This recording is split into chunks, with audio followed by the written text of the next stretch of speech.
Hello everyone, welcome back to your on favourite channel Bhatner IAS. मैं हूं दिव्या कवात्रा, आप सभी की होस्ट दोस्त एजुकेटर। एक बार फिर से आप सभी का स्वागत करती हूं वर्ल्ड ज्योग्राफी यानी कि विश्व भूगोल के कोर्स में। आई रियली होप आप सभी अच्छे हैं, स्वस्थ हैं और बहुत अच्छे से पढ़ाई कर रहे हैं, खूब अच्छे से रिविजन कर रहे हैं, नोट्स बना रहे हैं, राइट? ओके, बहुत ही बढ़िया। और आज हम दो टॉपिक करने वाले हैं, ठीक है। एक तो हम जो हमारा पहला टॉपिक था, मतलब लास्ट टॉपिक था लेक्चर नंबर 10 का, जो हम पीरियड्स की बात कर रहे थे, जो हम एराज समझ रहे थे, इपॉक समझ रहे थे, इयान समझ रहे थे, इनको कंटिन्यू करेंगे। थोड़ा सा पोर्शन हमने छोड़ा था, है ना। ये कंप्लीट करने के बाद हम लोग आएंगे कॉन्टिनेंट्स की थियोरीज पर, ठीक है, कि ये ओवर द पीरियड जो चेंज आ रहे थे, इनमें कॉन्टिनेंट्स और ओशंस का जो निर्माण है वो कैसे हुआ। ऑलराइट, चलिए, तो लास्ट लेक्चर में हमने जो देखा था उसको हल्का सा रिवाइज करेंगे और फिर जो बचे हुए टॉपिक्स हैं उनको कंप्लीट करेंगे, ठीक है। ओके, तो आगे बढ़ने से पहले हमारे नए साथियों के लिए एक छोटा सा इंट्रोडक्शन। मैं हूँ आपकी educator Divya Kawatra, as you can see here, and I am a masters degree holder in political science and international relations. और पिछले लगभग 5 सालों से बहुत सारे यूपीएससी और स्टेट पीसीएस इंस्टीट्यूट्स के साथ प्राइमरीली 2 सब्जेक्ट्स के लिए मैं जुड़ी हुई हूँ, that is political science international relations plus geography, ठीक है। I am also an ex faculty of Bharatiya Ashram as well as an ex faculty of Unacademy. Okay, चलिए, तो ये था छोटा सा इंट्रोडक्शन आप सभी के लिए और आते हैं टॉपिक पर। और टॉपिक से पहले जो एक इम्पॉर्टेंट काम आप सभी से कहा गया था, आई रियली होप आप सबने कर दिया होगा, और कुछ नए साथी अगर हमारे साथ जुड़े हैं तो उन्हें भी हम बता देते हैं कि आपकी अपनी भटनेर आईएएस टीम आपके लिए एक बहुत प्यारा सा नया इनिशिएटिव लेकर आई है जिसका नाम है प्रेप टुडे। हाल फिलहाल के लिए ये जो प्लेटफॉर्म है वो एसएससी एग्जाम्स पर काम कर रहा है, ठीक है। इसको एक्सपैंड करके बहुत सारे एग्जाम्स, बहुत सारे सब्जेक्ट्स तक ले जाया जाएगा और आप सभी का प्यार और सपोर्ट हमें उसके लिए चाहिएगा। और अभी के लिए एसएससी एग्जाम्स पर फोकस, इसमें आपको daily videos for maths, reasoning, English और करंट अफेयर्स मिल जाएंगे। तो क्या करना है, जल्दी से जल्दी इस पर सब्सक्राइब करना है और सभी लेक्चर्स देख लेने हैं जो भी सब्जेक्ट्स आपके लिए यूजफुल हैं, क्योंकि टॉप फैकल्टी आपके लिए यहाँ पर प्रेजेंट की जा रही है। राइट, तो जल्दी से जल्दी सब्सक्राइब करें प्रेप टुडे को और वहाँ पर भी आपसे जल्दी जल्द मुलाकात होगी। चलिए, तो आगे बढ़ते हैं और आज के टॉपिक पर बात करते हैं। हम फिजिकल ज्योग्राफी डिस्कस कर रहे थे और जिसमें हमारा टॉपिक चल रहा था पृथ्वी का भूगर्भिक इतिहास।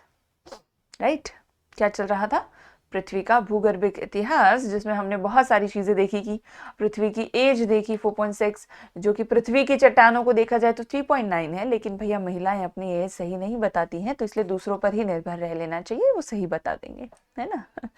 चलिए, तो पृथ्वी के भूगर्भिक इतिहास की जो व्याख्या है सबसे पहले किसने की थी, कॉस्टेद बाफन ने की थी। और वर्तमान समय में जो पूरे कालखंड हैं इसके, उसको हमने 3 भागों में बांट दिया है, महाकल्प, और बहुत सारे महाकल्पों को मिला डिवाइड करके बनता है युग, और युग के आगे आते हैं शक या कल्प, ठीक है। महाकल्प, युग, शक या कल्प, ठीक है। 4.6 अरब का ये पूरा टाइम पीरियड था, वो हमने कुछ इस तरह से डिवाइड कर दिया था, जिसमें 0.6 जो ईयर्स हैं ऊपर वाले, वो तो कहाँ चले गए थे, अजीवी काल में चले गए थे, है ना, अजीवी काल में चले गए थे। और हम जीवी महाकल्प से इसको डिवाइड करना शुरू करते हैं, जिसको हमने देखा था आर्क्यूजोइक, प्रोचेरोजोइक, पेलियोजोइक, मीजोजोइक,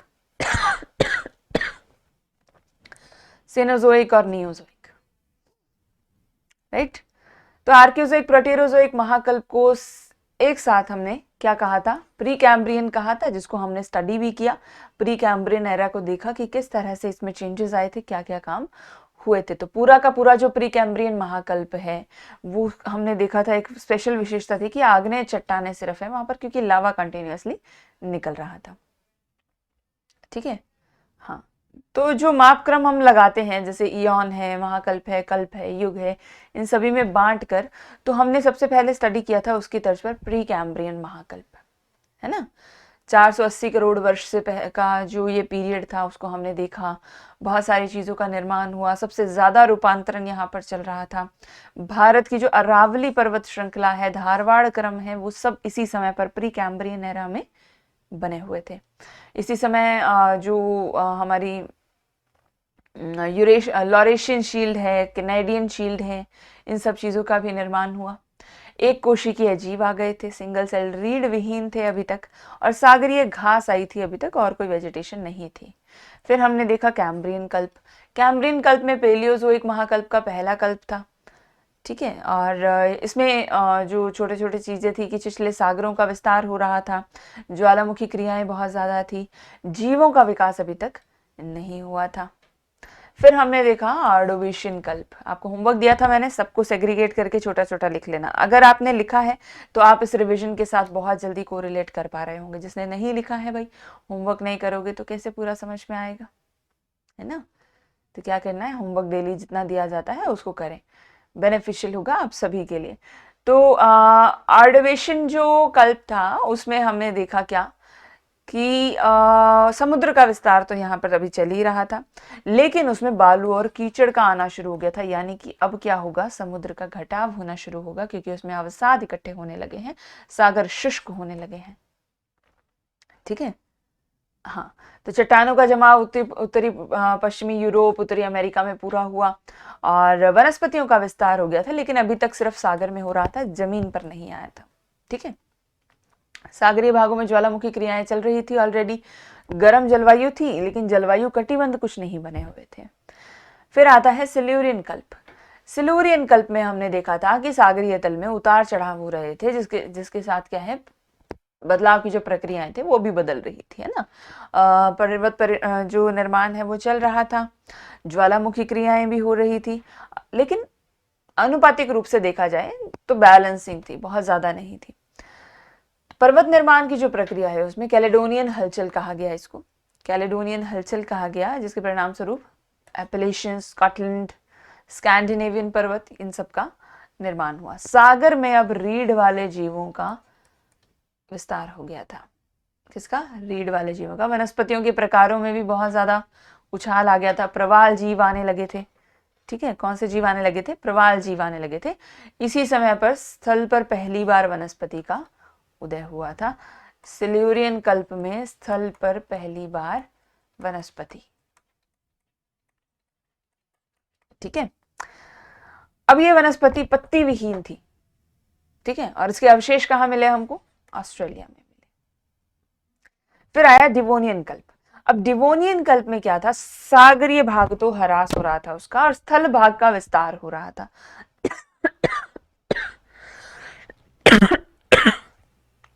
एक्सक्यूज मी।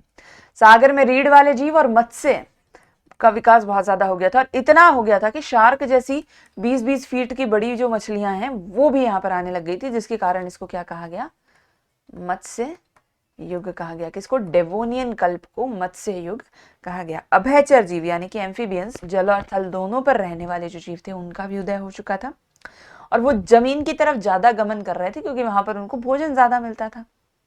जमीन पर जंगल बढ़ गए थे, खाने को बहुत कुछ होता था, है ना, फर्न्स आ गए थे, वनस्पतियां हो गई थी, ठीक है। फिर आया कार्बोनिफेरस कल्प। कार्बोनिफेरस कल्प जो है ये हमने देखा था कि अमेरिकन हलचल इसको नाम दिया गया था, जो यहाँ पर हो रही थी। 100 फीट ऊंचाई के साथ जो है पेड़ों का विकास हुआ, और इसी समय जो भ्रंश बने थे वो गुंडवाना चट्टान, और इनसे भ्रंश क्या होते हैं, भ्रंश घाटियां होती हैं ऐसी, कि ये जो दो हिस्से थे अलग हो गए, बीच में एक घाटी बन गई, खाली क्षेत्र बन गया जहां पर पेड़ आकर गिर गए, आसपास का सामान अवसाद गिर गया, और फिर ये धीरे धीरे मिट्टी से ढक गया। तो यहाँ जो बचा हुआ क्षेत्र होता है, जो दबा हुआ क्षेत्र होता है, वो क्या बन जाता है, फॉसिल बन जाता है। अब लाइक कोल एंड ऑल हमको यहाँ से मिलता है, तो इसको क्या कहा गया, कोयला युग कहा गया, ठीक है। तो बड़े बड़े रेंगने वाले जीव भी आ गए थे यहाँ पर, तो रेंगने वाले जीवों का काल भी इसको कहा गया। फिर आया पर्मियन कल्प। पर्मियन कल्प पेलियोजिक महाकल्प का अंतिम कल्प था, जहां तक हमने कल स्टडी किया था। लास्ट जो महाकल्प था, इसको ब्लैक फॉरेस्ट और वॉस्चिस वॉस्ट्रेस, अच्छा चलो एक और होमवर्क चेक करना, वॉस्ट्रेस कहाँ पर है। एनसीईआरटी में मेंशन है ये, ठीक है, एनसीईआरटी के एक डब्बे में दिया है, तो डब्बे जो है एनसीईआरटी के, पिक्चर्स जो है एनसीईआरटी की बहुत इंपॉर्टेंट होती है, डायरेक्ट प्रीलिम्स के क्वेश्चंस उठते हैं वहां से। तो ये डब्बे में दिया है वॉस्ट्रेस, आप चेक करना कहाँ पर है, एनसीईआरटी में नहीं चेक करना कहाँ पर है, वॉस्ट्रेस कहाँ है, किस कॉन्टिनेंट में है, किस कंट्री में है, ये चेक करना है, ठीक है। हाँ, क्यों देखना है ये बताया कि एनसीईआरटी में दिया है इसलिए इंपॉर्टेंट है, तो आपको मालूम होना चाहिए, ठीक है। ये ब्लॉक पर्वत है, ब्लॉक माउंटेन्स जो है ना हमारे, उसी का एक एग्जाम्पल है, उसी के एग्जाम्पल के रूप में एनसीईआरटी में भी मेंशन्ड है, ठीक है। चलो, तो अब भूपटल पे भ्रंशन होने लगा, भ्रंशन हो रहा है तो बहुत सारी चीजें बनेंगी, भ्रंश घाटियां बन रही हैं, झीलें बन रही हैं, ठीक है, तो ये सारी चीजें भी आने लगी। तिएन शान और अल्ताई और एपिलेशियन जैसे पर्वत जो थे इसी काल में निर्मित हो गए थे। जलवायु और मौसमी परिवर्तन बहुत ज्यादा हो रहा था, तो इसकी वजह से जो सदाबहार वन थे वो तो कम हो गए, फॉरेस्ट में जो सदाबहार वन थे वो तो कम हो गए, और जो ठंड का मौसम सहन करने वाले, शुष्क मौसम सहन करने वाले जो हमारे वन हैं, यानी कि पर्णपाती डेसिडस फॉरेस्ट यहाँ पर आने लगे। ओके, तो अब स्थलीय रेंगने वाले जीवों की संख्या बहुत ज्यादा बढ़ चुकी थी, कीड़ों का भी उद्भव हो चुका था, जीवों की संख्या जो जलीय भाग है उसके जीवों की संख्या में कमी आ गई थी, ठीक है। तो यहां तक हमने कल देखा था, परमियन कल्प तक हमने कल देखा था कि कैसे ये हुआ, राइट। अब चलते हैं आगे ट्रायसिक कल्प पर। नेक्स्ट क्या है हमारे पास, ट्रायसिक कल्प है, जिसमें क्या देखा हमने कि ये मेसोजोइक महाकल्प का पहला है, मेसोजोइक महाकल्प का पहला कल्प था, ठीक है। तो कहां आ गए हम, मेसोजोइक में आ गए हैं, पेलियोजोइक जो है यहां पर हमने एंड कर दिया है, ठीक है। अब सागर में क्या हुआ, मांसाहारी मत्स्य तुल्य सरीसर्प का जन्म हो गया, मत्स्य तुल्य जो मांसाहारी जीव थे उनका यहाँ पर जन्म हो गया। तो जैसे लॉबस्टर है, केकड़े जैसे हैं, इस टाइप की जो मछलियां हैं वो यहाँ पर आ गई। इस काल में मेंढक और कछुओं की उत्पत्ति हो गई। देखो, जो जीव आज भी चल रहे हैं, समझना कि जो जीव आज भी आप देख सकते हो, मेंढक देखते हो, कछुआ देखते हो, है ना। लॉबस्टर हमारे यहाँ नहीं है, पर चलो अमेरिकन कंट्रीज में तो लोग लॉबस्टर्स खाते हैं, आज भी एक बहुत फेमस डिश है lobster, is like very sought after dish, है ना। तो ये जीव हम आज भी देख रहे हैं, रिलेट करना इस बात से कि ये मेसोजोइक एरा चल रहा है, और उस समय से लेकर ये जीव आज तक अपने आप को मेंटेन किए हुए हैं, through out the climate change, through out the transformation, through out the land surface changes, है ना। पूरा प्रोसेस निकल गया हजारों करोड़ों वर्ष का, लेकिन ये आज भी मेंटेन किए हुए हैं खुद को, जैसे ह्यूमंस ने मेंटेन किया है ना। बहुत सारे जीव विलुप्त हो गए, डायनासोर्स दिखते हैं हमको आज, नहीं दिखते ना, वो विलुप्त हो गए समय के साथ, वो बदलते क्लाइमेट्स और बहुत सारी चीजों को झेल नहीं पाए। लेकिन कुछ जीव ऐसे हैं जो सब कुछ झेल कर भी आज भी यहाँ पर प्रेजेंट हैं। तो ये बहुत इंपॉर्टेंट चीज है कि मेसोजोइक में इनकी शुरुआत हुई थी, जो आज के जीव हम देखते हैं, ठीक है। स्थलीय जीवों की या एम्फीबियंस की बात कर रही हूँ, जलीय जीव तो अब शार्क भी है आज, वेल भी है, ठीक है। ये था ट्रायसिक कल्प। इसके बाद आता है सबसे इंपॉर्टेंट जुरासिक कल्प। अब जुरासिक पार्क अगर आपने मूवी देखी हो तो आप इसको बहुत अच्छे से समझ पाएंगे, है ना। जुरासिक पार्क कॉमन है, वर्ड आप सभी समझते होंगे, जुरासिक पार्क, है ना, या जुरासिक कल्प।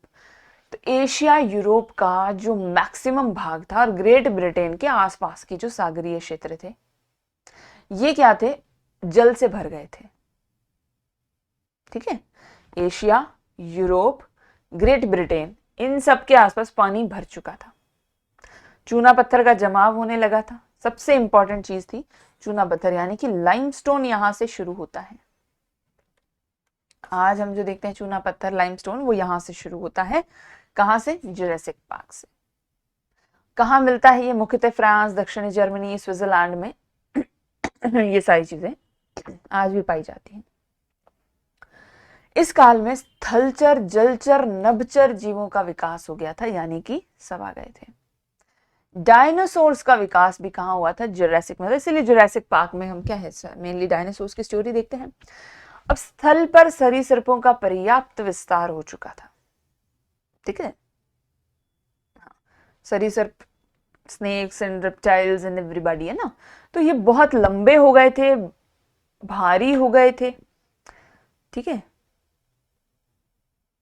तो अब जिससे क्या हो रहा था कि वो स्थल पर रह ही नहीं पा रहे थे, तो धीरे धीरे चले गए।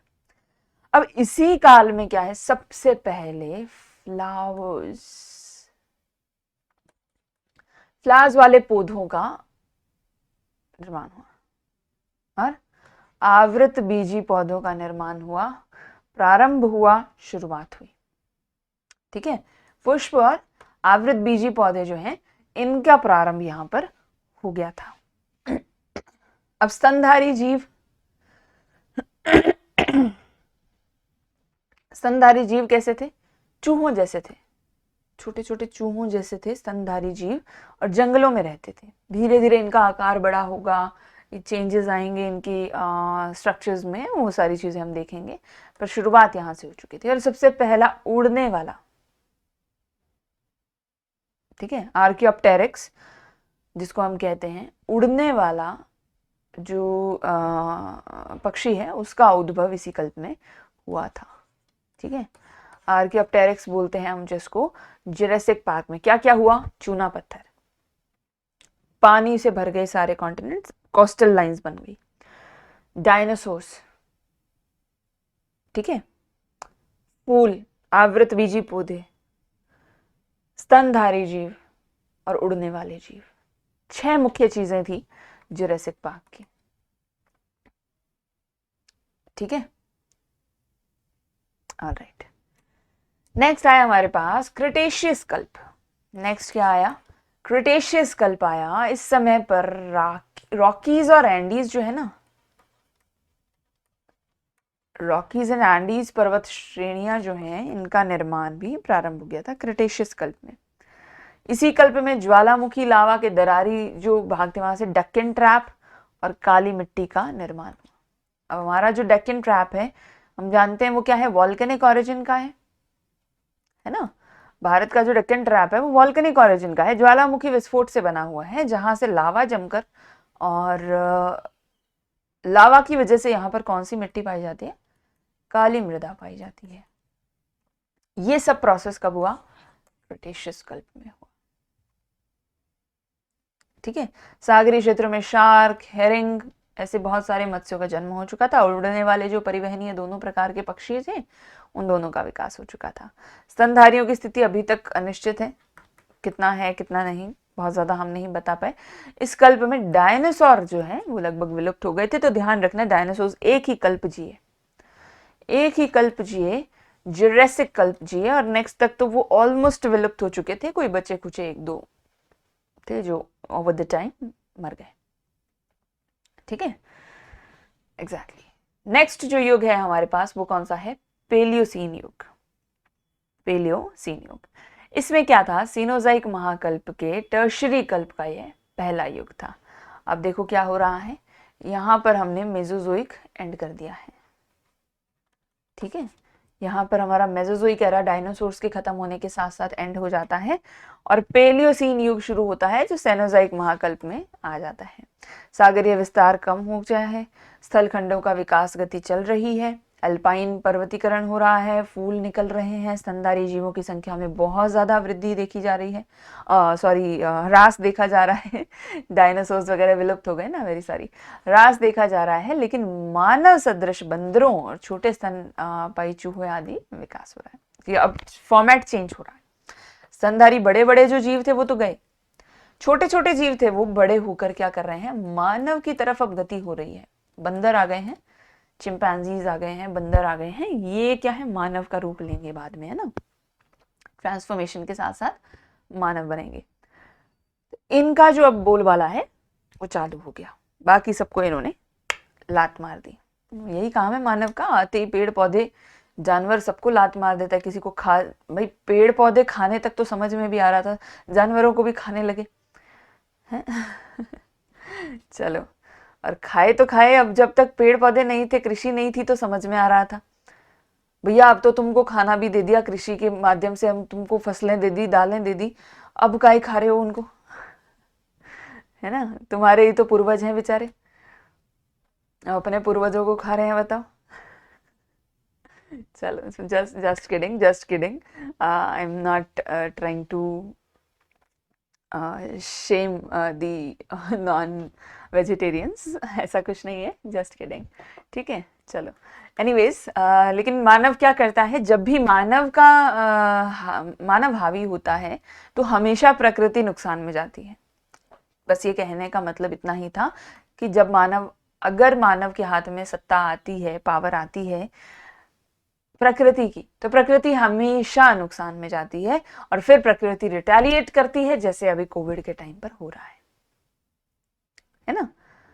तो यही होता है, मानव हावी कर देते हैं, या मानव जैसी प्रजाति, कोई भी एक प्रजाति, नॉट नेसेसरली मानव, कोई भी एक प्रजाति अगर हावी हो जाती है तो फिर प्रकृति का नुकसान होता है, और फिर प्रकृति रिटेलिएट करती है, बैलेंस बनाती है, ठीक है। हाँ, तो यहां पर भी क्या है, मानव का विकास हो रहा था, ये पहले वाले जा रहे थे, फिर सब विनाश हो जाएगा, सही है। चलो, इसके बाद आता है इयोसीन युग। इयोसीन युग में क्या था, यूरोप महाद्वीप के ज्यादातर भागों के नीचे दब जाने के कारण सागर का विस्तार हुआ। तो पिछले युग से निर्मित जो पर्वत श्रेणियां थी, इनकी ऊंचाई में बहुत ज्यादा वृद्धि होने लगी, ठीक है। अब ज्वालामुखी की क्रियाएं तो विस्तृत पैमाने पर हुई, जिसमें स्कॉटलैंड, आयरलैंड, प्रायद्वीपीय भारत, इन सब पर लावा जो है जम चुका था। ज्वालामुखी उद्गार के कारण ही यहाँ पर क्या है, रेंगने वाले जीव प्राय विलुप्त हो गए। लावा आता, बेचारे वो रेंग कर कहाँ भागेंगे, खत्म हो जाते। प्राचीन बंदर, गिबॉन्स आज भी म्यांमार में देखे जाते हैं, आपको मालूम है। म्यांमार की वन ऑफ दी रेयरेस्ट प्रजाति है गिबॉन्स। हाथी, घोड़ा, गैंडा, सुअर आदि, ये सब पूर्वजों का हमारे अब देखो, मैं नहीं कह रही, ये भी कह रहे हैं पूर्वजों का उदय हुआ। अब बृहद हिमालय की उत्पत्ति भी इसी काल में शुरू हो चुकी थी, ध्यान देना। ग्रेटर जो हिमालय है हमारा, उसकी उत्पत्ति भी यहाँ से शुरू हो चुकी थी, क्योंकि बर्फ का निर्माण हो रहा था। अब आपको मालूम है कि जो हिमालयास बने थे, वो एक्चुअली ऐसा नहीं है कि आकर बर्फ इकट्ठी हो गई और बन गए। वो तो इंडियन प्लेट आकर यूरेशियन प्लेट से यूं टकराने से वो जो स्थलीय भाग ऊपर उठा, उस पर फिर बर्फ का जमा हुआ, और फिर वो पहाड़ का रूप ली, पर्वतों का रूप ली, है ना। लेकिन उससे पहले ही ग्रेटर हिमालय पर, जो इधर यूरेशियन की बाउंड्री थी, इधर बर्फ जमनी शुरू हो चुकी थी, और ये ग्रेटर हिमालय का निर्माण शुरू हो चुका था, है ना। फिर प्लेट आकर टकराएगी, इसको उठाएगी, और ये बर्फीले क्षेत्र सारे जो पूरे एरिया में फैल जाएगा, और हिमालय का निर्माण हो जाएगा, है ना। तो ग्रेटर हिमालय का जो अंश था, उसका जो निर्माण है वो यहाँ इयोसीन युग में शुरू हो चुका था। फिर आता है ओलिगोसीन युग। क्या आता है, ओलिगोसीन युग चल रहा है, अब कल्प नहीं चल रहा है, ध्यान देना। क्रिटेशियस कल्प हो गया, इसके बाद पेलियोसीन, इयोसीन, ओलिगोसीन, ये तीनों क्या हैं, युग हैं, युग, कल्प नहीं है। महाकल्प देखा हमने, और फिर कल्प देखा, अभी युग देख रहे हैं हम। शक्या कल्प की बात की थी हमने, महाकल्प के छोटे हिस्से, युग देख रहे हैं। तो युग में क्या होता है, जैसे ओलिगोसीन युग है, उसमें स्थलीय भाग का विस्तार हो गया, सागरीय भाग एकदम संकुचित होता गया। अमेरिका, यूरोप में क्या है, भू संचलन के कारण रॉकीज, एल्प्स पर्वत का निर्माण प्रारंभ हो गया। इस काल में पुंछ विहीन बंदर का उदय हुआ। मानव के पूर्वज हैं जो, अभी तक तो पूंछ वाले थे, अब हमारे पूंछ थोड़े ना है क्या। हाँ, नहीं, कुछ लोग क्या है, अपनी वाली के पीछे पीछे ऐसे घूमते हैं कि वाकई लगता है पूंछ ही लगी है इनके नो ऑफेंस। तो पुंछ विहीन बंदर जो थे, उनका उदय ओलिगोसीन युग में हो गया था। अब एल्प्स पर्वत का निर्माण हुआ, और वृहद हिमालय का निर्माण इसी काल में पूर्णता की और जारी रहा। वृहद हिमालय हो चुका था, आगे वाले हिमालय का निर्माण होना था, एल्प्स पर्वत भी बन चुके थे। युवा ओलिगोसीन युग। फिर आया मायोसीन युग।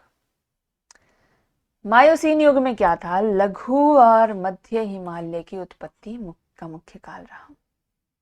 अब पृथ्वी इंडियन प्लेट आ चुकी है, ग्रेटर हिमालय बन चुका है, बाकी हिमालय का निर्माण हो रहा है। लघु या मध्य हिमालय, मिडिल हिमालय जो हैं, इनका निर्माण हो रहा है। ठीक है, जलवायु दशाओं के अंतर के कारण यहाँ पर क्या था, उत्तरी अमेरिका और यूरोप में पतझड़ चालू हो चुका था। पहले तो क्या था, सदाबहार वन थे। सदाबहार वन से जब ज्यादा ठंड हुई तो सदाबहार वन सदाबहार रहे नहीं बेचारे, तो वो किसमें परिवर्तित हो गए, किसमें तब्दील हो गए, डेसिडियस या पर्णपाती में। अब पर्णपाती में भी क्या है, और ज्यादा ठंड हुई, ऑटम आने लग गया, ऑटम सीजन आने लग गया, सीजन्स बदलने लगे। ऑटम आया तो क्या होगा, पतझड़। तो पतझड़ वाले वृक्षों का उद्भव हो गया। ठीक है, और इसी समय उत्तर अमेरिका में जो प्रेरी मैदान है, घास के मैदान है ना, स्टेपीज, प्रेरीज, वेल्स, डाउन्स, ये सब का निर्माण भी यहाँ पर, अभी प्रेरीज का निर्माण हो रहा है अमेरिका की घास के मैदानों का। ठीक है, तो अब क्या हो रहा है, भूमि पर नमी आ रही है जिससे घास बन रही है। समझ रहे हो कॉन्सेप्ट, समझना कि अभी तक तो पानी में घास थी, फिर बाहर वेजिटेशन हुई, अब पूरे के पूरे मैदानी भाग पर ही घास आ रही है। कैसे आ रही है, क्योंकि जो भूमि है वो नमी ले रही है ना, चेंजेस आ रहे हैं, ह्यूमिडिटी बढ़ रही है, ह्यूमिडिटी से घास आ रही है ना। क्लाइमेटिक चेंज, सीजनल चेंजेस समझने की कोशिश करो थ्रू दिस एग्जाम्पल्स कि ये जो चेंज है वो कैसे आ रहा है। ठीक है, हाँ, तो इस युग में जलीय भाग में अस्थि वाली मछलियों की प्रजातियों में वृद्धि हुई जिनमें बूंस थी। ठीक है, मेनली शार्क 60 फीट लंबी हो चुकी थी, 20 फीट वाली थी पहले, अब 60 फीट वाली हो चुकी है। स्थलीय भागों पर भी क्या हो रहा है, पूंछ विहीन बंदर, हाथी, ये जो है अफ्रीका से यूरोप तथा एशिया में फैल चुके हैं। अब चलते चलते चलते चलते ये पूरे कॉन्टिनेंट्स में फैल चुके हैं। अब ये भी समझेंगे भाई, कॉन्टिनेंट टू कॉन्टिनेंट कैसे गए, तैर के थोड़ी ना गए होंगे, है ना। ऑब्वियस सी बात है। तो ये कैसे पहुंचे वो अभी नेक्स्ट जो हम प्लेट थियोरी और कॉन्टिनेंटल थियोरी करेंगे उसमें आपको समझ में आएगा। चलिए, तो इनका विस्तार यहाँ से यूरोप, अफ्रीका, एशिया तक हो गया। पेंगुइन का उद्भव अंटार्कटिका में हुआ, ये सबसे मेन है, ध्यान रखना। पेंगुइन्स है ना, ब्लैक एंड व्हाइट पेंगुइन्स, कहाँ पर, अंटार्कटिका में। राजस्थान में थोड़ी मिलेगी पेंगुइन, है ना, क्या हमारे यूपी बिहार में मिलेगी, कहाँ मिलती है, अंटार्कटिका में मिलती है पेंगुइन्स। ठीक है, क्या, मायोसीन युग। कौन से युग में, मायोसीन युग में। फिर आया हमारे पास प्लायोसीन युग। कौन सा युग है, प्लायोसीन युग। सीनोजाइक महाकल्प का अंतिम युग था ये, सेनोजाइक भी पूरा हो रहा है।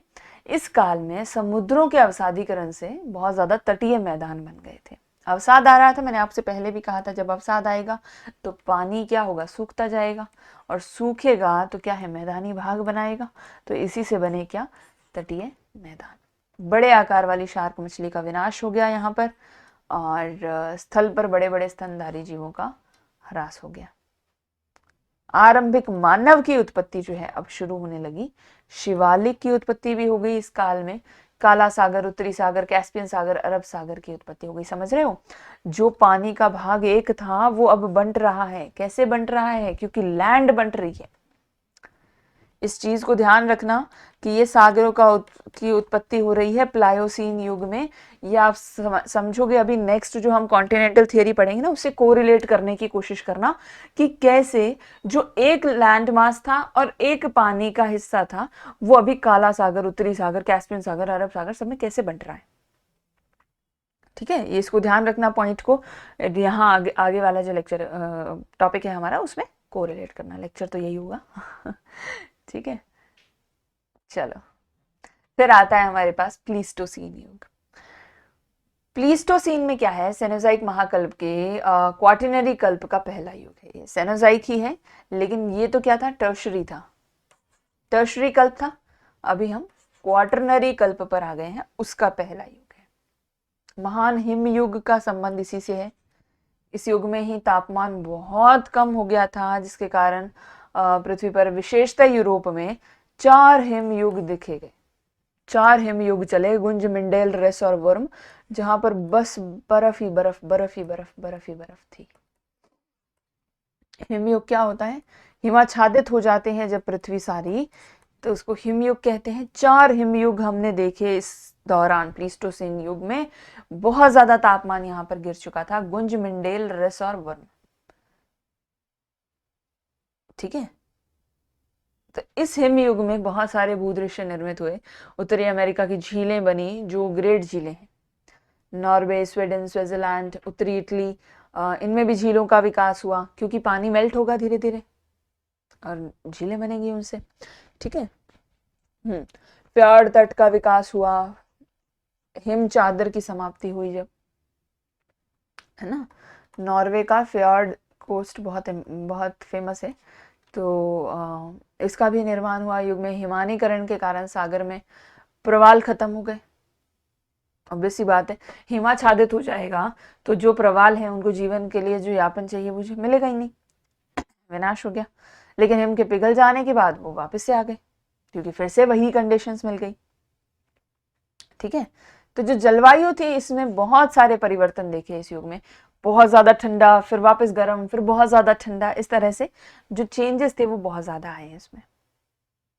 ठीक है, तो स्थल मंडल पर क्या था, जो बंदर थे अब वो आदि मानव का रूप ले चुके थे। बंदर सदृश मानव जैसे लगने लगे थे। आदि मानव जिसको हम कहते हैं, उत्पत्ति मानी गई है कहां पर, प्लीस्टोसीन। ठीक है, चलो, तो नेक्स्ट आया होलोसीन युग। होलोसीन युग में क्या है, जलवायु संबंधी सभी दशाएं जो हैं उनमें समानता होने लगी, बराबर आने लगे। उत्तरी अफ्रीका और मध्य एशिया में थोड़ी शुष्कता ज्यादा थी, जिसके कारण उष्ण और शुष्क रेगिस्तानों का विकास हो गया। ठीक है, बाकी पूरी पृथ्वी पर समान हो गया था, जो दशाएं हैं, जलवायु दशाएं समान थी। बस अफ्रीका और मध्य एशिया में थोड़ी सी दिक्कत थी, यहाँ पर शुष्कता ज्यादा थी, तो डेजर्ट का निर्माण हुआ, जिसको हम आज थार डेजर्ट के रूप में देखते हैं। राजस्थान, भारत के राजस्थान, मध्य एशिया मतलब भारत में जो राजस्थान में या फिर इधर दुबई साइड्स के जो एरियाज हैं, मिडिल ईस्ट है हमारा, यहाँ पर जितने भी डिजर्ट्स देखे जाते हैं वो सभी इसी का एक्सटेंशन है। होलोसीन वर्तमान विश्व के उदय का काल माना जाता है, जो अभी तक जारी माना जा रहा है कि ये जो चेंजेस हैं वो तब शुरू हुए और आज तक चल रहा है। इस युग के पूर्ण विकसित मानव का विकास हो चुका था, यहाँ तक कि मानव ने पशुपालन और कृषि कार्य भी शुरू कर दिए थे। वो खुद तो बढ़ गया था, लेकिन और साथ साथ में और काम भी करने लगा था। तकनीक पर आधारित विकास कार्य इसी चरण में शुरू कर दिए थे। वो निर्माण करना, फायर स्टार्ट करना, व्हील बनाना, तकनीकी काम थे सारे, जो यहाँ पर स्टार्ट कर दिए थे मानव ने, यानी कि बुद्धि का विकास हो चुका था। समझ रहे हो, तकनीकी काम करने से बताना क्या चाह रहे हैं हम, कि इस समय पर मानव इतना ज़्यादा डेवलप हो चुका था कि वो पशुपालन भी कर रहा है, उसके बेनिफिट्स को समझता है, कृषि करने लगा है, उसको पता है पौधे कैसे आएंगे, कैसे खाना है, और तकनीकी विकास भी वो करने लगा है, यानी कि बुद्धि का विकास बहुत अच्छे स्तर पर हो चुका है यहाँ पर होलोसीन युग में। ठीक है, ओके, चलिए, तो आगे जो हमने अभी तक देखा है, और सारे युग पढ़े, कल्प पढ़े, महाकल्प पढ़े, उनमें मुख्य जो है सेनेजाइक, मेसोजाइक, पैलेओजोइक और pre Cambrian, start to end, मतलब रिवर्स ऑर्डर में लगाए। सबसे पहले प्री कैम्ब्रियन आता है, फिर पैलेओजोइक आता है, फिर मेसोजोइक आता है, फिर सेनेजोइक आता है। तो इनके डिफ्रेंशिएट किए हैं। तो देखो, प्री कैम्ब्रियन में क्या हो रहा था, प्राचीनतम पर्वत, आर्कियन पर्वत कहा गया इनको। शैल और जीवाश्म का अभाव था बिल्कुल। समय 3 जो मुख्य पर्वत थे, लॉरेशियन, एल्गुमन और किलानियन, इनका विकास हुआ। पेलियोजोइक में क्या हुआ, निक्षेपण द्वारा निर्मित मैदान जो थे प्राचीन पर्वतों के, कैलेडोनियन पर्वत कहते थे इनको। पर्वतों में उत्तर अमेरिका के एपेलेशियंस हैं, भारत के अरावली है, सतपुड़ा है, महादेव है, इन सब का निर्माण हुआ। मेसोजोइक एरा में मध्ययुगीन पर्वतों का निर्माण हुआ, जिसे हर्सिनियन पर्वत कहते हैं। ठीक है, पर्वतों में यूरोप का हॉर्स, ब्लैक फॉरेस्ट, यूराल पर्वत, एशिया का अल्टाई, तियान शान, खिंगन पर्वत, ये सब का निर्माण हुआ। सेनोजोइक में क्या था? अवसादों के निक्षेपण और उनमें वलन द्वारा निर्मित नवीनतम पर्वत है, अल्पाइन पर्वत कहते हैं जिनको। ठीक है, आर्कियन पर्वत, कैलेडोनियन पर्वत, हर्सिनियन पर्वत, अल्पाइन पर्वत। नाम याद रखना, हर एक जो युग है उसके साथ रिलेट करके रखना। प्री कैम्ब्रियन में आर्कियन पर्वत थे, पैलियोजोइक में कैलेडोनियन पर्वत थे, मेसोजोइक में हर्सिनियन पर्वत थे, सेनोजोइक में अल्पाइन पर्वत थे। ठीक है, तो यहाँ पर अमेरिका के रॉकीज, दक्षिण अमेरिका के एंडीज और एशिया का हिमालय जो है वो मुख्य रूप से विकसित हुए। ठीक है, ये थोड़ा सा डिफरेंशिएशन था बेसिक इनके अंदर, जो इनके पर्वत निर्माण थे उसके बेसिस पर। ठीक है, तो ये युग थे, ये हमने क्यों समझे, ताकि अभी आपको धीरे धीरे समझ में आ रहा है कि कैसे जो लैंड मास था वो अलग हो रहा था, कहाँ जल का विस्तार हुआ, कहाँ स्थल का विस्तार हुआ, कैसे जीव आए, कैसे मानव की उत्पत्ति हुई, हिमालयास की उत्पत्ति चालू हो गई। जो चेंजेस हैं वो समझने के लिए इन युगों की हमें ज़रूरत थी, इसलिए हमने इसको पहले किया, ताकि अब जब हम कॉन्टिनेंट्स पढ़ेंगे तो हमें बहुत ईजिली समझ में आएगा, हम इजीली कनेक्ट कर पाएंगे। ठीक है, आई रियली होप कि आपको ये सब समझ में आया होगा कि किस तरह से जो एराज हैं, इपॉक्स हैं, इयोन्स हैं, वो आपस में कनेक्टेड हैं और कैसे ये काम करते हैं। ठीक है, बिल्कुल। तो ये बचा हुआ हमारा पार्ट था इयोन इपॉक एरा का, यानी कि महाकल्प युग वाला जो हमारा टॉपिक था उसका, वो हमने कंप्लीट किया। और अब आते हैं नेक्स्ट टॉपिक पर, प्लेट थियोरीज, जिसमें हमको देखने हैं। अब देखो, कॉन्टिनेंटल जो चीज़ें हैं उसको समझने के लिए हमको क्या चाहिए कि कॉन्टिनेंटल चीज़ें समझने के लिए अब क्या देखना है आपको कि किस तरह से कॉन्टिनेंट्स में बदलाव आ रहा है, क्या चेंजेस हैं। ठीक है, जो वर्तमान स्वरूप है वो कैसे आया, क्या हमेशा से ऐसा था? हमेशा से तो नहीं था। क्यों? क्योंकि हमने पढ़ा था पेंजिया, आपको याद है? अरे अरे अरे अरे अरे अरे अरे अरे चलिए चलिए चलिए, हाँ, तो हमने पढ़ा था पेंजिया। क्या आपको याद है पेंजिया? Yes, okay. पेंजिया के साथ हमको देखना था पैंथिलासा।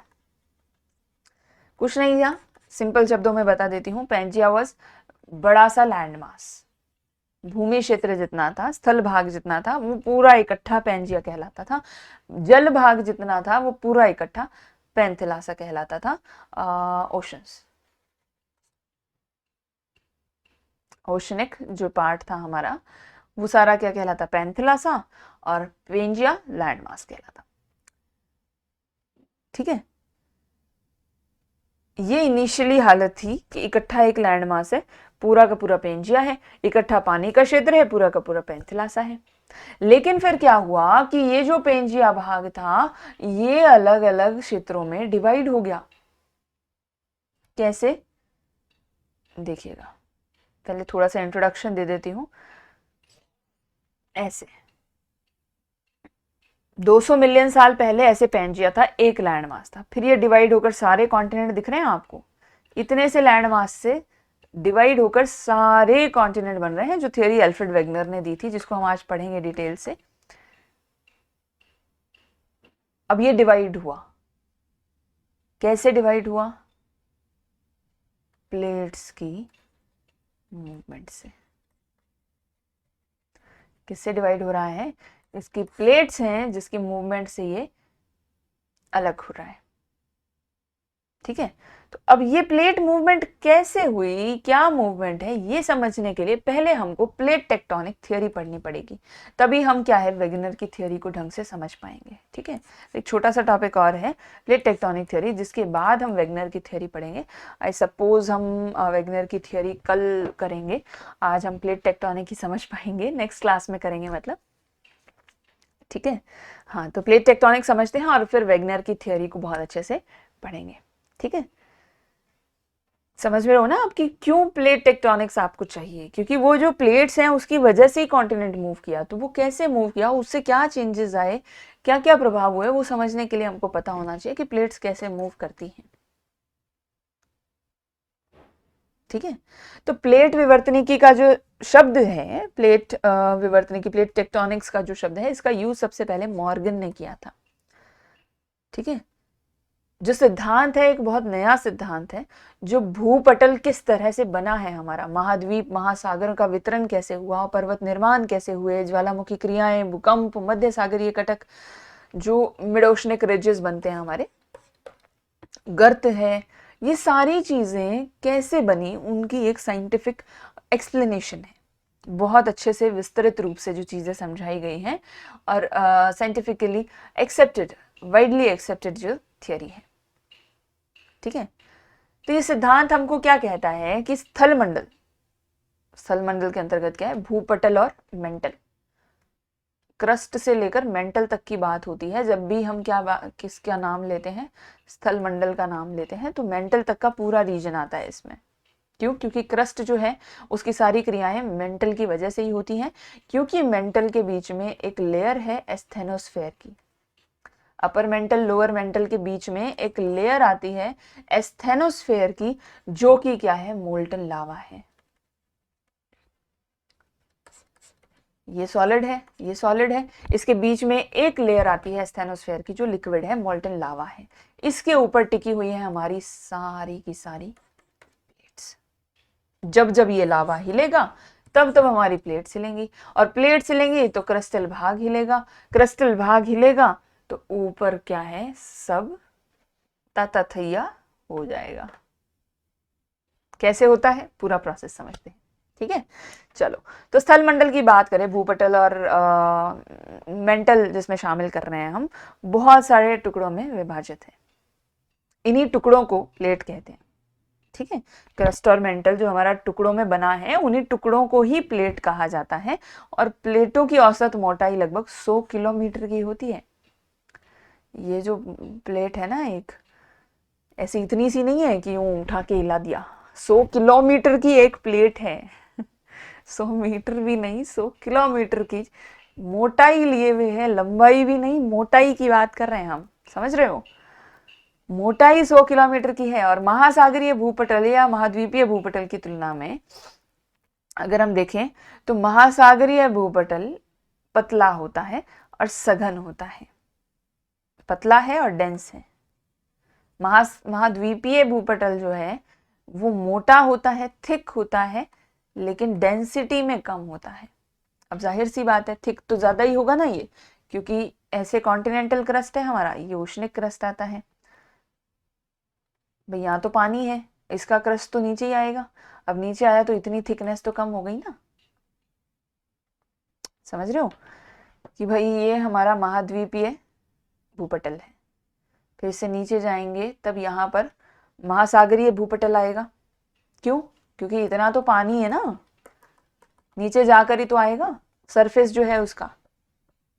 तो ये जितना एरिया ये है, ये तो कम हो गया, थिकनेस कम हुई कि नहीं, प्लेट की मोटाई कम हो गई ना। तो थिक नहीं होती है, पतली होती है महासागरीय प्लेट, लेकिन सघन ज्यादा होती है, क्योंकि यहाँ पर तो क्या है, हलचल चल रही है, ये एकदम ठोस होती है। तो सघनता जो है इसकी, डेंसिटी जो है इसकी, वो बहुत ज्यादा रहती है।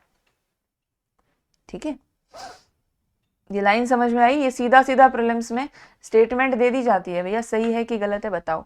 महासागरीय भूपटल महाद्वीपीय भूपटल की तुलना में पतला और सघन होता है। दोनों वर्ड्स की क्लैरिफिकेशन होने चाहिए आपके पास कि क्यों पतला है, क्यों सघन है, वो मैंने आपको अभी समझाया। आई रियली होप आपको समझ में आया। स्टेटमेंट याद रखेंगे, भूलेंगे नहीं, गलत तो बिल्कुल भी नहीं करेंगे। चलो, तो अब विश्व में अभी की बात करें तो 7 बड़ी प्लेट्स हैं, 7 बड़ी प्लेट्स हैं, जिसमें कौन कौन सी प्लेट है, प्रशांत प्लेट, यूरेशिया प्लेट, उत्तरी अमेरिका प्लेट, दक्षिणी अमेरिका प्लेट, इंडियन प्लेट, अफ्रीकी प्लेट और आर्कटिक प्लेट। हाँ, ये क्या है, 7 मेजर प्लेट्स हैं हमारी, जिनके नाम आपको याद होने चाहिए। 7 मेजर प्लेट्स, प्रशांत प्लेट, यूरेशियाई प्लेट, उत्तरी अमेरिकी प्लेट, दक्षिणी अमेरिकी प्लेट, इंडियन प्लेट, अफ्रीकी प्लेट, आर्कटिक प्लेट। 7 हो गई। ये जो है दुर्बल मंडल पर तैर रही हैं। दुर्बल मंडल कौन सा? वही एस्थेनोस्फेयर वाला, अभी जो हमने देखा, उस पर तैर रही हैं। संवहन धाराओं के प्रभाव से गतिशील अवस्था में है। धाराएं चलती हैं उसमें, लिक्विड है, लावा है, कभी हीट अप हो जाएगा तो हल्की फुल्की वेव दे देगा जिससे भूकंप आ जाते हैं। तो ये उस पर ही तैर रही है और गतिशील अवस्था में है, कभी इधर को कभी इधर को। हम जानते हैं 15 सेंटीमीटर का शिफ्ट हमने देखा था, कॉन्टिनेंटल शिफ्ट है ना, वो इससे हो रहा है। अब महासागर और महाद्वीप दोनों प्लेटों के भाग मतलब अलग अलग डिवाइड किए हुए हैं, तो महाद्वीप तथा महासागर दोनों का ही विस्थापन चलता रहता है। अब प्लेटें जो गति कर रही हैं, इससे क्या होता है, या तो भ्रंश बन जाएंगे या वलन हो जाएगा। कैसे? आओ समझे। ये मूवमेंट है, मैंने GIF से ऐड करने की कोशिश की थी इसकी, ताकि आपको बहुत अच्छे से समझा पाऊँ, मगर वो चल नहीं रहे हैं। ठीक है, तो आज इमेज से काम चला लो। अगर पॉसिबल होगा तो कल की क्लास में मैं आपके लिए फिर से ऐड कर दूंगी और छोटा सा आपको उसमें पोर्शन दिखा दूंगी। ठीक है, तो यहाँ पर क्या है, कन्वर्जेंट बाउंड्री है। ठीक है, सबसे पहली बाउंड्री देखना, 2 प्लेट्स हैं, उनके बीच में कुछ क्रियाएं होंगी। ठीक है, 2 प्लेट्स हैं जिनके बीच में कुछ क्रिया होने वाली है। इन एरो का मतलब है कि भाई ये प्लेटें पास में आ रही हैं। ठीक है, पास में आएंगी तो जाहिर सी बात है क्या होगा, भिड़ंत होगी, भिड़ेंगी प्लेट्स।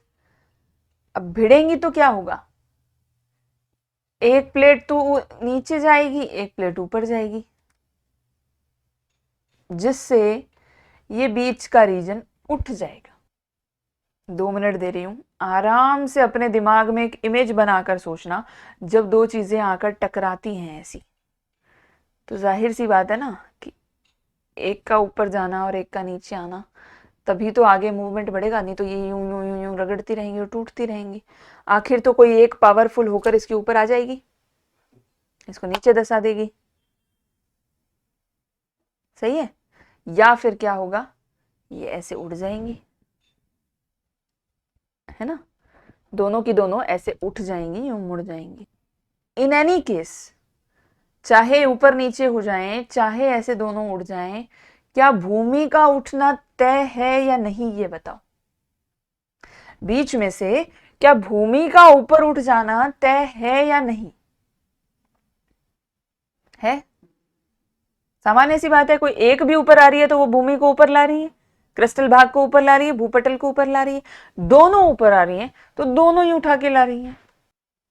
तो चाहे मूवमेंट जैसा भी आए, जब एक दूसरे की तरफ कन्वर्जेंट अभिसारी सीमा बनाएंगी तो भूपटल तो उठेगा ही उठेगा। इसी के उठने से पर्वत पठार, जो उथला हुआ क्षेत्र है हमारा भूमि का, जो हम प्लेट्यू पठार कहते हैं, पर्वत पहाड़ कहते हैं, हिल्स बनती हैं, वो कैसे बनती हैं? ऐसे ही तो बनती हैं। प्लेट्स पास में आती हैं, भूमि को उठाती हैं, वो उठा हुआ भाग जिस तरह की शेप में उठता है उसी तरह का उसको नाम मिल जाता है। अगर ऐसे उठ रहा है तो उसको पठार बोल देंगे, ऐसे उठ रहा है तो हिल बोल देंगे, और ऊंचा उठ रहा है और हिमाच्छादित है तो पर्वत बोल देंगे। ये हुई कन्वर्जेंट बाउंड्री अभिसारी। समझ में आई पहली बाउंड्री? GIFs दिखाऊंगी इसके, बहुत अच्छे से समझ में आ जाएगा, लेकिन आज भी चल नहीं रहे हैं, मुझे नहीं पता क्यों नहीं चल रहे, लेकिन कल की क्लास में आपको दिखा दूंगी।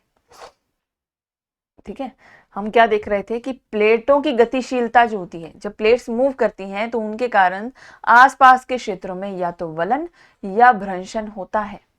इन दोनों चीजों को समझने के लिए हम यहाँ पर आए थे। अब यहाँ आपको वलन दिख रहा है या नहीं, फोल्डिंग दिख रही है या नहीं? ये वलन ही तो है, फोल्डिंग ही तो है, ऊपर उठना इसका है ना, दिस इज वलन। भ्रंश क्या होता है? घाटी वाला एरिया जहां पर खड्डा हो जाता है, वो भ्रंश होता है। तो वलन समझ में आया। हाँ। सेकंड पर आते हैं। सेकंड क्या है? भ्रंशन। भ्रंशन कैसे होगा? दोनों प्लेट्स एक दूसरे से दूर जा रही हैं, ठीक है, अब ये दोनों प्लेट्स ऐसे थी, इसके ऊपर क्रस्ट की एक पूरी लेयर थी, सीधी सपाट बैलेंस में थी। अब ये एकदम से ऐसे हो गई,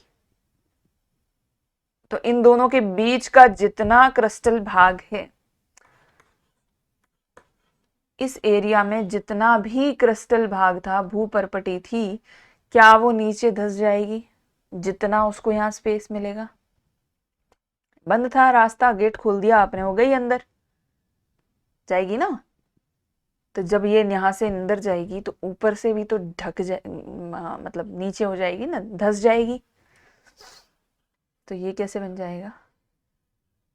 ऐसा हो जाएगा, क्योंकि यहां से प्लेटें इधर उधर खिसक गई, जो इसको ऊपर होल्ड किए हुए थी, स्पेस दे दिया बीच में, ये आ गया नीचे। तो अब यहाँ क्या बन गया? ब्रंश। ये कैसा भी हो सकता है, वी शेप भी बन सकता है, यू शेप भी बन सकता है, डब्बा भी बन सकता है। जिसमें पानी भर जाएगा तो झील है, ज्यादा बड़ा है तो सागर बन जाएगा, महासागर बन जाएगा। फॉसिल्स, अगर पेड़ पौधे गिर गए इसमें, ढक गया, तो बाद के लिए फॉसिल बन जाएंगे। ये क्या हुआ? भ्रंशन, वलन और भ्रंश। समझ में आए? तीसरा बाद में समझेंगे, अभी वलन और भ्रंश समझो, फिर इस पर आएंगे। ठीक है, इसी को क्या कहते हैं? विवर्तनिकी कहते हैं, टेक्टोनिक्स कहते हैं। प्लेट की टेक्टोनिक इसी चीज को कहा जाता है, और इसी से बनता है प्लेट का विवर्तनिकी सिद्धांत, प्लेट टेक्टोनिक थियरी। समझ में आया? क्लियर हुआ? तो प्लेट संचरण का कारण क्या है? क्यों ऐसा हो रहा है? ये आगे पीछे इधर उधर क्यों जा रही है, टिके बैठती क्यों नहीं है? तो प्लेट संचरण मुख्यतः कैसे हो रही है? संवहन तरंगों, यानी कि मुख्य जो कारक है वो संवहन तरंगे हैं। जो लावा है टेम्परेचर के हिसाब से चलता है, ठीक है। अब अगर उसका टेम्परेचर हाई हो जाता है तो वो एक्सपैंड करने लगता है, उसका विस्तार हो जाता है। विस्तार होता है तो वो फैलता है, फैलेगा तो प्लेट्स को दूर ले जाएगा। जब उसकी तरंगे कॉन्ट्रैक्शनरी होंगी, पास ला रही होंगी, बंध रहा होगा लावा, जम रहा होगा लावा, तो प्लेट्स आपस में पास आने लगेंगी। ठीक है, इसके साथ साथ छोटे छोटे कारण है, कटक का दबाव है, स्लैब की खिंचाव है, इनके कारण प्लेट में संचरण हो जाता है। कुछ छोटे मोटे कारण है, बहुत ज्यादा इंपॉर्टेंस नहीं रखते हैं। ठीक है, अब ये संवहन तरंगे जो हैं ये उत्पत्ति कैसे होती हैं? ताप में वृद्धि हो जाने से, दाब में कमी हो जाने से। ठीक है, किसमें हो रहा है ताप और दाब? गर्म गलित पदार्थ मैग्मा जो है हमारा, उसी में तो चेंज आ रहा है ना। मैग्मा जो है उसके टेम्परेचर में चेंज आता है, उसकी वजह से ये सारे चेंजेस आते हैं। ठीक है, इतना समझ में आया? कॉन्सेप्ट है, बहुत अच्छे से दिमाग में क्लैरिटी रखना। ठीक है, चलो। तो अब क्या है? अपसारी, अभिसारी और संरक्षक सीमा। तीन तरह की हमने यहाँ पर बाउंड्री देखी, इसको कहते हैं सीमा। ठीक है, जो इनके बीच का ये जो क्षेत्र है भी किस तरह का इसमें मूवमेंट हो रहा है, ये इसकी सीमा है। तो अपसारी, अभिसारी और संरक्षक सीमा तीन प्रकार की हमने देखी। थोड़ा सा पढ़ लेते हैं कि ये क्या है। तो अपसारी सीमा की सबसे पहले बात करें तो दो प्लेटें एक दूसरे से दूर विस्थापित हो रही हैं, ये क्या है? अपसारी, यानी कि डाइवर्जेंट बाउंड्री, डाइवर्ज हो रहे हैं। ठीक है, और यही बात करें हम अगर अभिसारी की, तो दोनों एक दूसरे की तरफ गतिशील हो रहे हैं, एक दूसरे से टकराती हैं। टकराने पर क्या क्या होता है? दूर जाने पर तो भ्रंश बनेगा, खड्डा बन गया, अब उसमें कुछ ही कर लो तुम। पास आने से क्या क्या होता है? चट्टानों में या तो वलन या उत्थान हो जाता है, तो मोड़दार जो पर्वत है, फोल्डिंग वाले पर्वत हैं, वो बन जाते हैं। हिमालय, रॉकीज इसी तरह बने हैं। हिमालय का एग्जाम्पल ले लो, इंडियन प्लेट आई थी, यूरेशियन से टकराई थी। जब टकराएंगे, अभी सारी सीमा बनाएंगे, तो भूमि ऊपर उठ जाएगी। उठा हुआ भाग ही तो क्या है? आज हिमालय बना है ना। और हिमालय कैसे माउंटेन है? फोल्ड माउंटेन है कि नहीं है? हम एग्जाम्पल देखते हैं ना, वलित पर्वत है हिमालय, नवीनतम वलित पर्वत की संज्ञा दी जाती है ना हिमालय को, वलित। वलित मतलब वलन से बनने वाले। वलन क्या है? ये फोल्डिंग किससे हो रही है? अब ये सारी सीमा बनने से किसके बीच में? दो प्लेटों के बीच में, जब वो आपस में टकराती हैं। जुड़ी तार। आया मजा? बहुत खूब। नेक्स्ट, इससे क्या होता है? बहुत ज्यादा घनत्व वाले जो प्लेट हैं उसका प्रवेश कम घनत्व वाले प्लेट के नीचे हो जाता है। कम घनत्व वाली लाइट वाली चीज आसानी से ऊपर उड़ जाती है ना, तो ठोस वाली तो जो भारी वाली है वो वहीं रहेगी।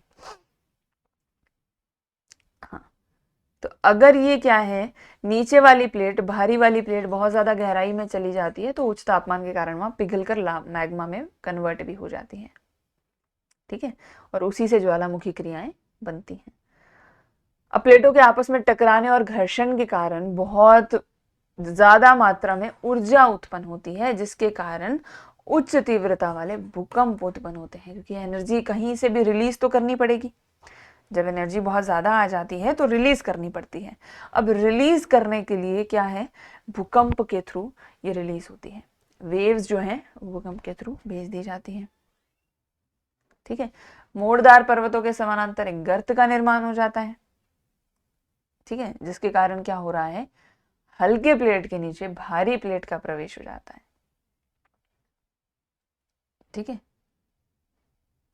तो अब क्या हो रहा है, जो प्लेट नीचे जा रही है उसका विनाश हो रहा है, ज्वालामुखी क्रियाएं करने के लिए नीचे तापमान में जाकर पिघल रही है, इसीलिए इसको विनाशकारी सीमा भी कहा जाता है। और एनर्जी रिलीज करके भूकंप से भी विनाश कर रही है, तो इन एनी केस ये विनाश ही करेगी। ठीक है, तो इसको क्या है, विनाशकारी सीमा भी बोला जाता है। ठीक है, तो ये जो अभिसारी सीमा है हमारी, इसके 3 प्रकार हैं। महाद्वीपीय महासागर, मतलब continent to ocean, ocean to ocean, continent to continent. समझ रहे हो? जब दो प्लेट्स आपस में आएंगी, टकराएंगी, या तो दोनों प्लेट्स कॉन्टिनेंट की हो सकती हैं, जैसे इंडिया की और यूरेशिया की, या फिर हो सकता है कि एक प्लेट तो कॉन्टिनेंट वाली है, एक प्लेट ओशन वाली है, समुद्र वाली है ना। और या हो सकता है कि दोनों ही प्लेट समुद्र वाली हैं। तो ये 3 तरीके से प्लेट्स जो हैं आपस में मिल सकती है। सामान्य सी बात है, जब दो ही प्रकार की प्लेट है हमारे पास, या तो महासागरीय प्लेट है या महाद्वीपीय प्लेट है।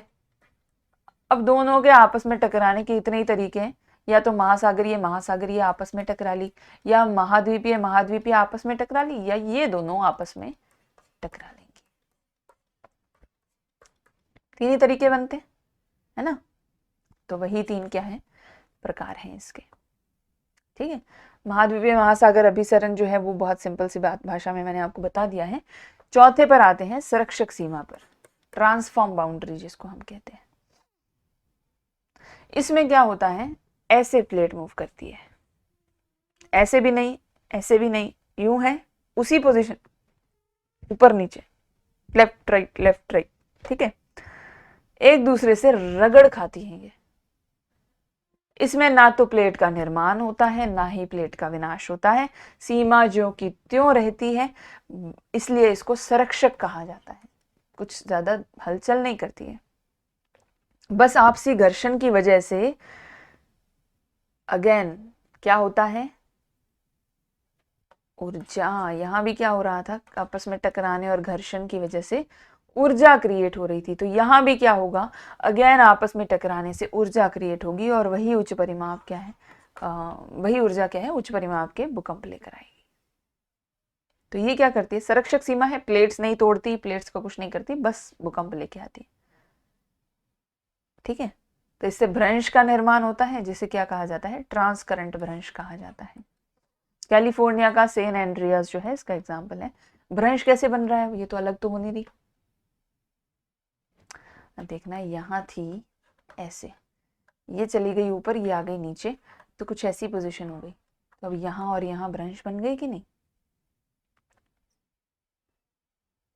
भ्रंश क्या है, खाली क्षेत्र, जहां भूमि थी वहां जगह छोड़ दी भूमि ने, तो खड्डा बन गया, अब खड्डे बन गए तो ऊपर वाला नीचे आएगा ही आएगा। जादू थोड़ी है यूं ब्लॉक हटा दिए और पत्ते हवा में, हैं? नीचे से टेबल हटा दिया और बंदा हवा में लेटा है। मैजिक थोड़ी ना है। ये प्लेट ऊपर जाएगी, ये नीचे आएगी, तो यहाँ क्या होगा, खाली क्षेत्र बनेगा। खाली क्षेत्र बनते ही ऊपर वाली भूमि जो है नीचे धस जाएगी, और उसके धसते ही क्या होगा, भ्रंश बन जाएगा। पहला भ्रंश यहाँ बन रहा है, इसको भरने के लिए तो ऊपर वाली भूमि आ गई, ऊपर वाली भूमि को भरने के लिए अभी हाल फिलहाल कोई है नहीं, तो वहां पर ऐसा भ्रंश बन जाता है। इसको कहते हैं ट्रांसकरंट भ्रंश, ट्रांसफॉर्म बाउंड्री की वजह से बनने वाला ट्रांसकरंट भ्रंश। एग्जाम्पल है कैलिफोर्निया का सैन एंड्रियास। ठीक है, ये थी हमारी प्लेट टेक्टोनिक थियरी। 3 तरह की मूवमेंट है, बस इतनी सी बात आपको समझनी है कि इनसे क्या होता है, कैसे ये मूवमेंट चलती है। बस ये 3 तरह की मूवमेंट आपको समझ में आ गई है अगर, तो आप कॉन्टिनेंटल थियरी बड़े ही आराम से समझ लेंगे। ठीक है, ये थी हमारी प्लेट टेक्टोनिक्स थियरी। तो फिर आज की क्लास हम यहीं समाप्त करते हैं, और एक बार फिर से आप सभी को मैं याद दिला दूं कि क्लास के अंत में आपको क्या करना है, फटाफट से इसको सर्च करना है प्रेप टुडे को, ये आपको लोगो दिखेगा वहाँ पर, और जाकर आपको इसको सब्सक्राइब कर देना है। ठीक है, और जो भी यहाँ पर वीडियोस चल रही हैं, अगर आपके एग्जाम में वो सब्जेक्ट है तो उस वीडियोस को ज़रूर देखिए, टॉप फैकल्टी आपके लिए यहाँ पर प्रेजेंट की जा रही है। Alright, very good very good very good. चलिए ठीक है, तो मैं आप सभी से इजाज़त लेती हूँ, और नेक्स्ट क्लास में फिर से मुलाकात होगी।